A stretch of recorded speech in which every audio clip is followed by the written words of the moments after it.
Dubai, a city of gold, a symbol of modern luxury and progress. Towering skyscrapers, extravagant lifestyles, and a promise of limitless opportunity.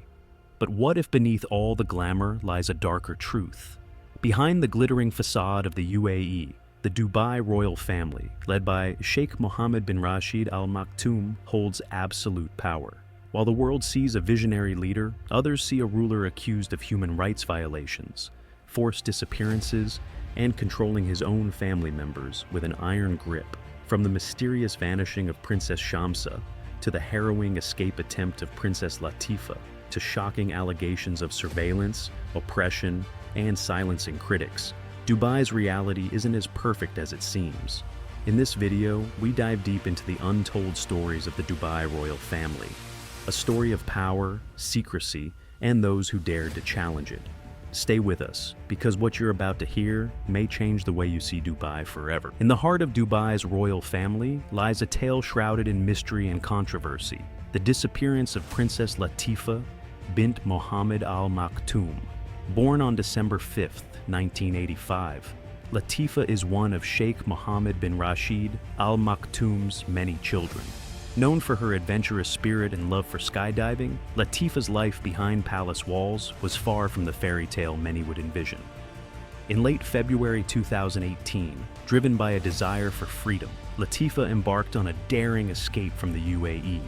With the assistance of her close friend, Tina Jouhianen, and former French naval officer Hervé Joubert, Latifah planned to seek asylum in the United States. Their journey began with a covert drive to Oman, followed by a rendezvous with Joubert's yacht, the Nostromo, which was to sail them to freedom. However, the escape did not go as planned. On March 4, 2018, just days after setting sail, the Nostromo was intercepted in international waters near the Indian coast. Accounts suggest a joint operation between Indian Special Forces and Emirati commandos led to Latifah's capture. She was forcibly returned to Dubai, and for months, her whereabouts remained unknown, sparking international concern and media coverage. Prior to her escape attempt, Latifah recorded a video detailing her reasons for fleeing. In the video, she alleged severe restrictions on her freedom and described past attempts to escape the oppressive environment of the royal family. This video was released online after her capture, amplifying global attention to her plight. In December 2018, photos emerged of Latifah alongside former UN High Commissioner for Human Rights, Mary Robinson. The Dubai Royal Court claimed Latifah was safe and receiving care at home. However, critics argued that these images were staged to counter the negative publicity, and concerns about her well-being persisted. The situation took a darker turn in February 2021, when secret video messages from Latifah surfaced. In these recordings, she described herself as a hostage, confined in a villa without access to medical or legal assistance. She expressed fears for her safety and uncertainty about her survival, painting a grim picture of her circumstances. The international community responded with heightened concern.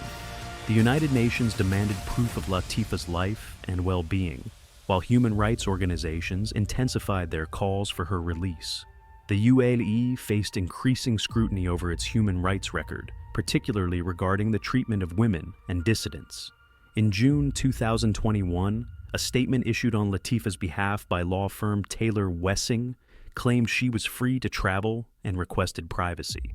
Subsequently, photos of her in public places, including Dubai, Spain, and Iceland, surfaced, leading to the conclusion of the #FreeLatifah campaign. However, skeptics questioned the authenticity of these developments, citing concerns about potential coercion. By February 2022, UN High Commissioner for Human Rights, Michelle Bachelet, reported meeting Latifah in Paris, stating that Latifah was well and wished for her privacy to be respected.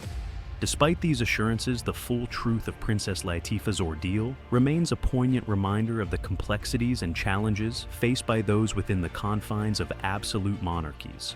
In the annals of Dubai's royal family, the story of Princess Shamsa bint Mohammed Al Maktoum stands as a poignant testament to the complexities and challenges faced by those within the confines of absolute monarchies.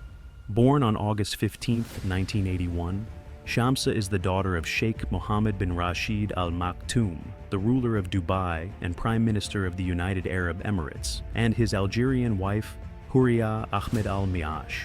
Growing up amidst opulence, Shamsa, like many of her siblings, experienced the dichotomy of privilege and stringent familial expectations.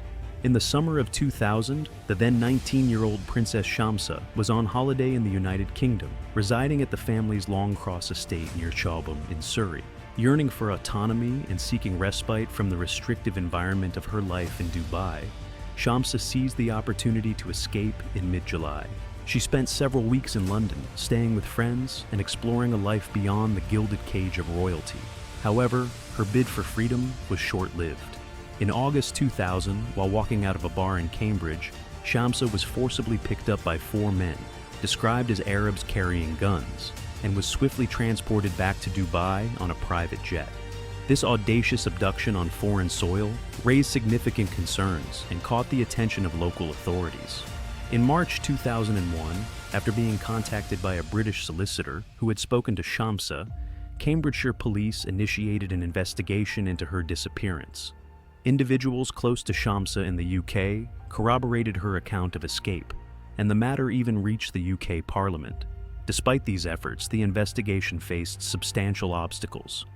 Dubai authorities denied access to Shamsa, and staff at the Longcross estate were uncooperative. Notably, reports emerged that Sheikh Mohammed himself attempted to intervene with the British government to halt the police investigation. As a result, progress stalled and the case remained unresolved. For years, Shamsa's fate remained a closely guarded secret, with no public sightings or statements. The mystery surrounding her disappearance resurfaced in 2018 when her younger sister, Princess Latifah, made a daring escape attempt. Latifah's subsequent capture and forced return to Dubai drew international attention, especially after she released a video detailing her own and Shamsa's ordeals. Latifah corroborated Shamsa's attempted escape and alleged that both had been subjected to abuse and imprisonment within the family compound. This revelation reignited global concern and prompted human rights organizations to call for transparency regarding the sisters' well-being.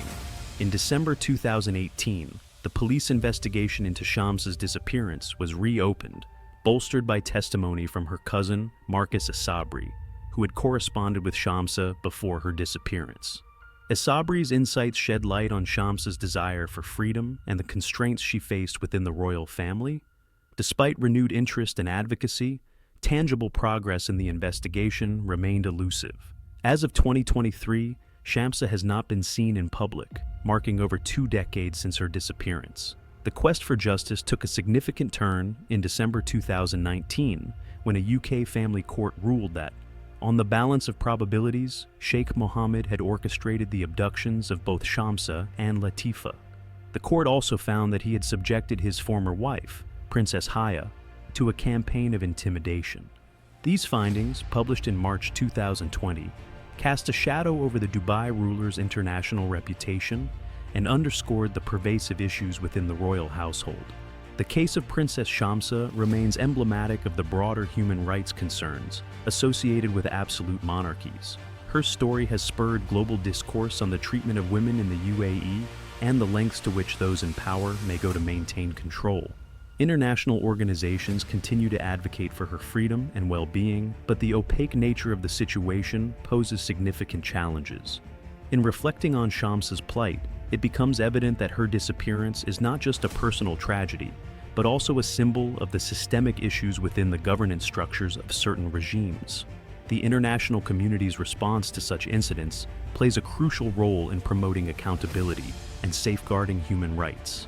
As the world becomes increasingly interconnected, the call for transparency and justice for individuals like Princess Shamsa grows louder, challenging the status quo and advocating for a future where freedom is not a privilege but a fundamental right.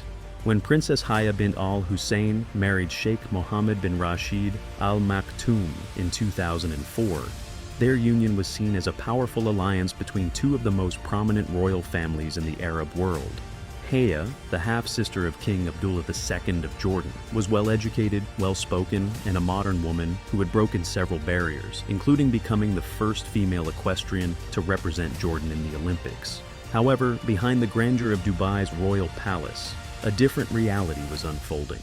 Reports suggest that as the years went by, Haya became increasingly aware of the dark secrets within her husband's ruling family, particularly the alleged forced disappearances of Princess Latifah and Princess Shamsa.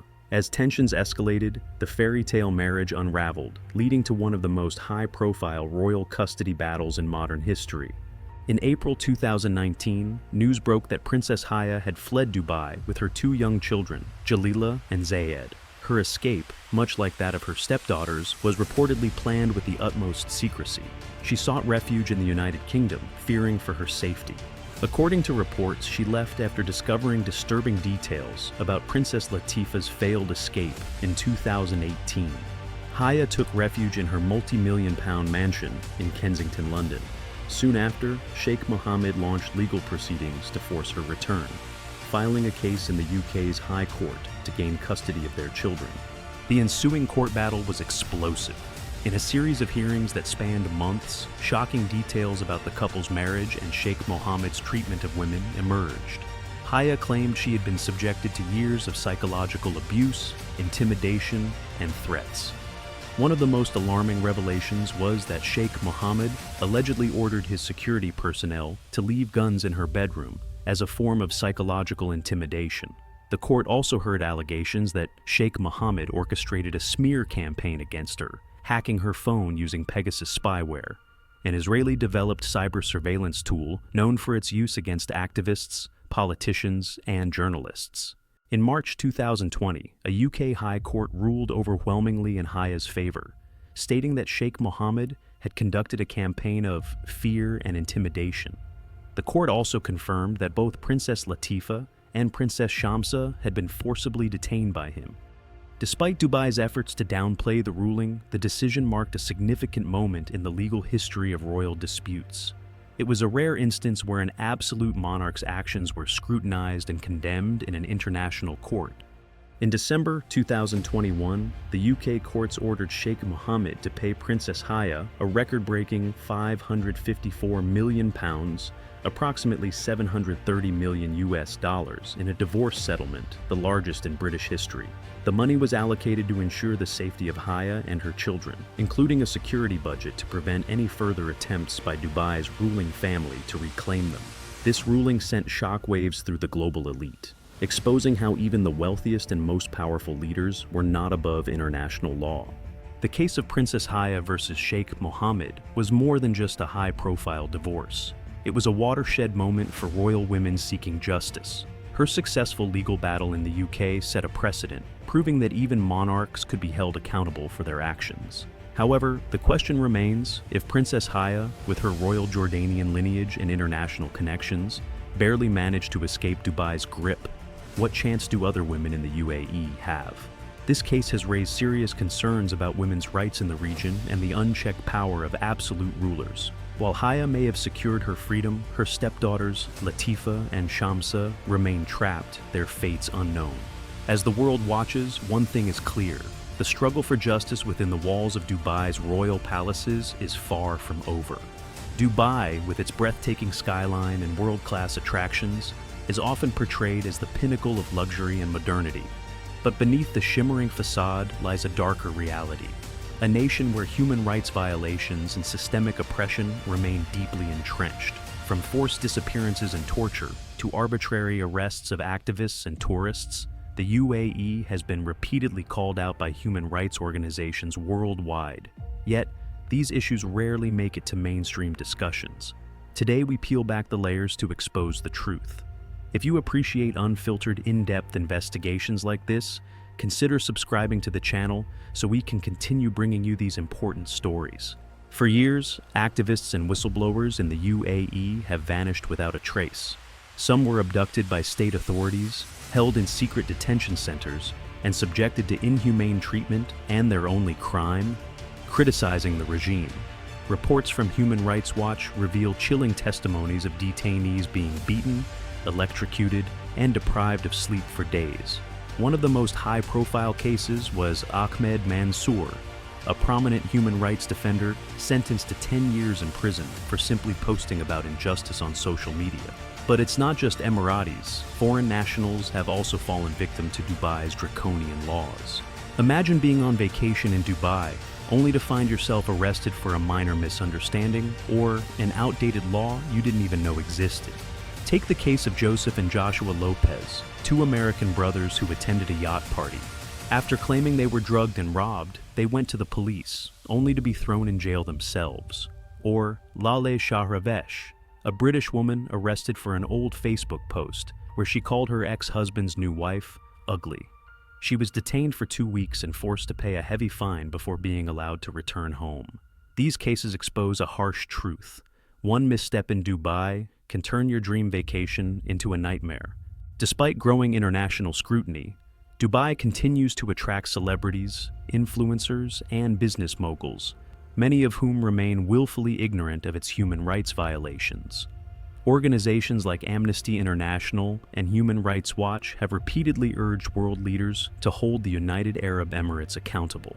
Even the UN has criticized the country's track record, yet little has changed. So, where does Dubai go from here? Will the pressure for reform finally lead to change? Or will these injustices continue in silence? One thing's for sure, this conversation needs to happen, and we're just getting started. Dubai's glittering image as a global business hub and tourist hotspot is a carefully crafted illusion that masks some darker truths. But what happens when the world looks away? The hypocrisy of international relations with Dubai has become a central theme of its modern identity. Despite the ongoing human rights abuses, forced disappearances, and authoritarian control, many Western countries continue to foster close ties with the United Arab Emirates, driven by economic interests and strategic partnerships. Take the United States, for example. Despite being a global advocate for democracy and human rights, it has maintained a strong relationship with the UAE for decades, due in part to military cooperation and the country's role as a key ally in the Gulf. The UAE is home to the Al Dhafra Air Base, one of the USC's strategic military hubs in the Middle East. This base plays a significant role in operations across the region, including in Afghanistan and Iraq. Yet, even as the US sends billions in military aid to the UAE, it has failed to press for meaningful human rights reforms. Critics argue that Washington prioritizes its strategic interests over the well-being of ordinary Emiratis and foreigners living in the country. Then there's the United Kingdom. The UK's ties to the UAE are similarly entangled in the economic considerations. British business interests in Dubai have soared over the years, particularly in sectors like construction, finance, and tourism. The UAE is a major trading partner for the UK, and the British royal family has a personal connection to Dubai's ruling elite, making it all the more difficult for the UK to take a firm stance on issues like free speech suppression or women's rights abuses. In 2019, when British citizen Matthew Hedges was arrested on charges of espionage, a case that many believe was politically motivated, the British government was quick to call for his release. Yet, despite this vocal response, the UK government still maintains diplomatic and commercial ties with the UAE. Critics argue that this double standard exposes the hypocrisy of Western governments when it comes to dealing with authoritarian regimes that offer economic benefits. Finally, we have the European Union, which has also been complicit in enabling the UAE's actions. Despite regularly condemning the UAE's human rights abuses in official reports, European nations have continued to engage with Dubai on trade and diplomatic fronts. This includes agreements on arms sales, investment, and tourism, which offer Dubai's rulers a platform to continue their repression. This dynamic creates a dangerous precedent. The international community's unwillingness to hold Dubai accountable emboldens its leadership, allowing the country to ignore calls for reform while enjoying its position on the world stage. So, what do you think about this international hypocrisy? Should Western nations be doing more to confront human rights violations in Dubai, or do their economic interests outweigh those concerns? Let us know in the comments below. We'd love to hear your thoughts. As we conclude our deep dive into the darker side of the Dubai royal family, one thing becomes undeniably clear. Beneath the luxurious facade of Dubai's glistening skyscrapers and bustling tourism industry lies a troubling reality of human rights abuses, forced disappearances, and international hypocrisy. From the mysterious disappearances of Princess Latifah and Princess Shamsa to the ongoing oppression of women, migrant workers, and the lack of political freedom, these issues continue to be swept under the rug by many Western governments who prioritize economic interests over the well-being of the people living under the rule of the Sheikh. While Dubai remains a symbol of wealth, luxury, and modernity, it's crucial that we, as global citizens, acknowledge the cost of that progress. The international community has to take a hard look at its relationship with the UAE and consider whether maintaining these partnerships is worth turning a blind eye to the suffering of countless individuals. It's up to us to question these injustices and raise our voices, ensuring that the oppressed are not silenced. So, what do you think? Is the global community doing enough to hold the Dubai royal family accountable? Or is it simply too profitable to care? Let us know in the comments. Your voice matters. If you found this video eye-opening, don't forget to hit that like button and share this video with others who should know about the reality behind the glamour. Your support helps us continue to shed light on these critical issues. Thanks for watching, and we'll see you in the next video on The Insiders.